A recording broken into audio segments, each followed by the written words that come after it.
so how long did you work for Seymour? How long were you there? I worked for Seymour for like 7 years. 7 years. Yeah. And so how did it progress? What was your next? My big step was being the messenger boy, hanging out in New York back then. You're talking 77.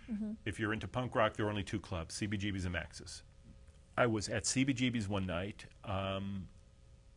in November, and the B-52's were playing. It was their first time ever in New York. I love the B-52s. So did I. I mean, and love so them. they walk on stage, and there are 20 people in the audience, maybe. And Fred says, "Hi, we're a dance band from Georgia," and they launch into like Rock Lobster. And I'm like, I could sing it what? for you right now. Yeah, I'm Rock like, Lobster, huh? yeah. So I go back to the phone booth at the backside of CBGB's and call Seymour and say, "Seymour, you got to come down and see this band. They're fucking amazing." Can I say fuck on I internet? think you can, okay. yeah. I just did. Okay. They're fucking amazing. You got to come down and see this band. Okay? And even though he was respecting me, still, it was the messenger boy. It was Tuesday. It was midnight. He's not coming. So I went back and saw the show, and then I went backstage. I mean, backstage at CBGB's, you know, it's like a hovel. A closet, Yeah, right? not even a closet. Yeah. Just like a hallway. And, you know, so I'm talking to the band. I tell them I work at Sire Records, and I thought you were amazing. I don't tell them I'm the messenger boy, but I tell them I work at Sire, so I wasn't lying. Right. And I got their contact info because they were going back home the next day. And swear this true story, their contact info because they didn't have a phone where they lived, they all lived together, was where the 3 boys in the band worked, which was the Greyhound bus station in Athens, Georgia. No way. Way. Are you kidding me? Totally not kidding. So I wait, you know, Wow. so I just, now I'm in Seymour's office every day saying this band's amazing. Right. And he's like, okay, so 3 days later I call the band, figuring they're back in Georgia, and they say they have a show in like a week and a half in Athens. So every day I'm up at Seymour saying, you got to go, you got to go, you got to go. Just, you got to go. You have to go. So he went. And he called me. It was a Saturday night. I remember him calling me, waking me up at home on Sunday, freaking out. They're amazing. We got to sign them. They're amazing. And I'm saying, yeah, I know. They're amazing. So Monday he called me up into his office, and he handed me a big box of tapes. Said, listen to this stuff and let me know what you think. So I was now an A&R guy. Just like that. Like that. Messenger boy to A&R guy. I was still a messenger boy / A&R guy for about 6 months. Right. And then the messengering went away, and I was full-time A&Ring. And I'm 20 years old, now being paid to listen to music and give my opinion. I was hanging out a lot at this club in New York called Danceteria, Right. which is a really great club on 22nd Street. Is it still there? No, I long remember gone. Danceteria. That was that club and the Mud Club are my 2 favorite clubs ever. I didn't know the Mud Club. Yeah. Where was that? That was down on White Street, just off Broadway, down in Tribeca. Okay. Did a lot of drugs at both of those clubs. Did you? Oh yeah, oh yeah. I remember a friend of mine, Jane from the Go-Go's. She came up to me. She was actually a couple of the Go-Go's were their first time to New York. There were a couple of them were staying at my apartment. I know Kathy from the Go-Go's. Yeah, I know Kathy. Yeah, she's great. And so Jane comes up to me freaking out, saying, "I can't believe it, Michael. They're putting us on at 2 in the morning." And I said, "Jane, that's the #1 slot. That's the." She goes, "Aren't people going to be going home by then?" I go, "No, it's going to be peak time." Yeah. She was like, "Are you kidding me?" I said, "No." Just watch. Yeah. So she was right. Yeah, that was such a great club. So I'm hanging out at Danceteria, and the DJ there is a really good friend of mine by the name of Mark Kamens, and he told me about this girl who has been coming up to the DJ booth and trying to get him to play her demo tape. Wow. And he hadn't played it over the thing. He hadn't even heard it yet, but he told me that she looked amazing, and he was trying to do her, you know? So I'm actually, and I swear this is a true story, okay? Okay. So I'm at the second floor bar, and I'm actually out with George Michael and Andrew Ridgeley from Wham. Wow. Because I know I was friendly with Mark Dean, and they were on Intervision Records, and Mark Dean was Intervision Records. Right. And it was right before their first album came out, and Mark wanted them to get a flavor of New York, the club scene, so they could do some club mixes. So he brought him out to New York, and I was their guide. I was taking him to a bunch of different clubs that night. So I have the 2 guys from Wham, Mark Dean, myself, we're hanging out at the bar, and then I see this girl walk in and go up to the bar, and to go up to the DJ booth, okay?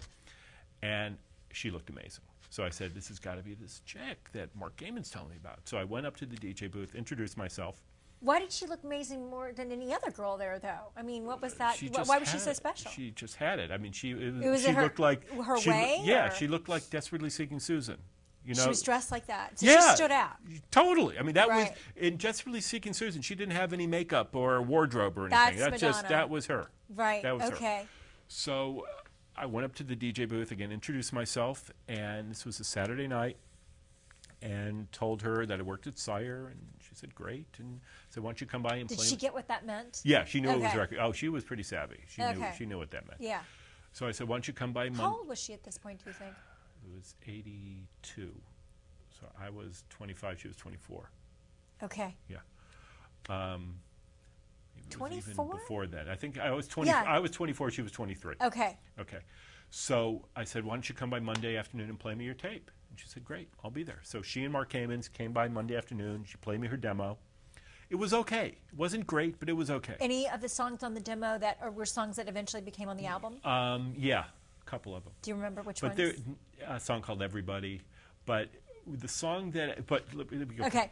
we'll go back to that in a Okay. minute. Remember that, and we'll talk about it. But I thought that she was just radiating. Whatever that it is, She had it. she had going it. on. I don't have it. She has it. Okay?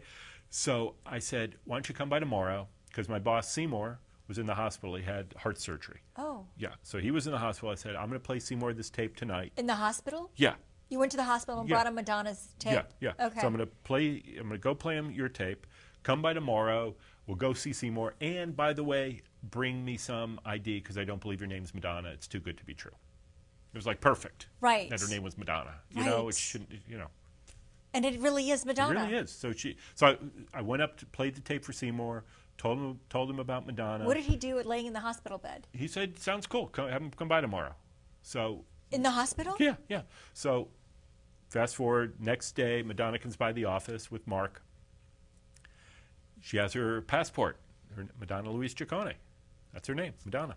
Wow. So I say, okay, let's saddle up. So we went out, we got a cab, and we went up to Lenox Hospital, and we went in, saw Seymour. He met her. They met, and we said, okay, let's do a deal. So that was it. Oh my Yeah. God. So the next day, her lawyer and my lawyer talked, and we had a deal by the end of the week. That's amazing. Nobody else wanted to sign her. No one was interested. Are you serious? Yeah, because you got it.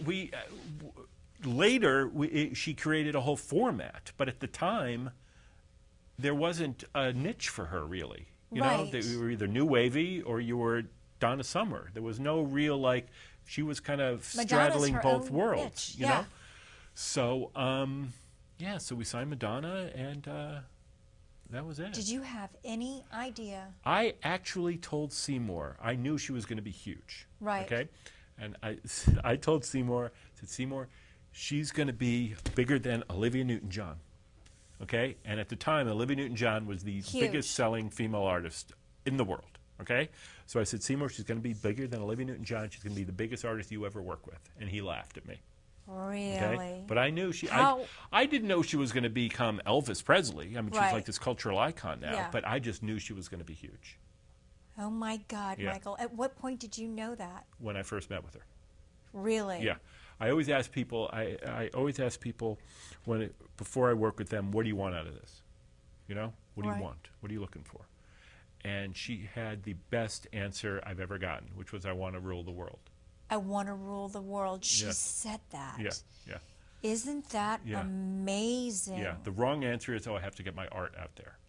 You know, that's the wrong answer because it's a Oh. business. You know, I mean, you have Right. to want to express yourself and all that, but you gotta want to sell your mother Let's to talk the, about to the this. Turks. To Let's be talk a star. about the business side of the business for a minute. You Okay. want to say, I'm sorry, I You interrupted. want to be willing to sell your parents to, The Turks? The Turks Is that what to you be just a star. said? Yeah. I thought you said Yeah. that. You want to. I'm sorry to any people from Turkey that are listening, but you have to want to do anything to make it.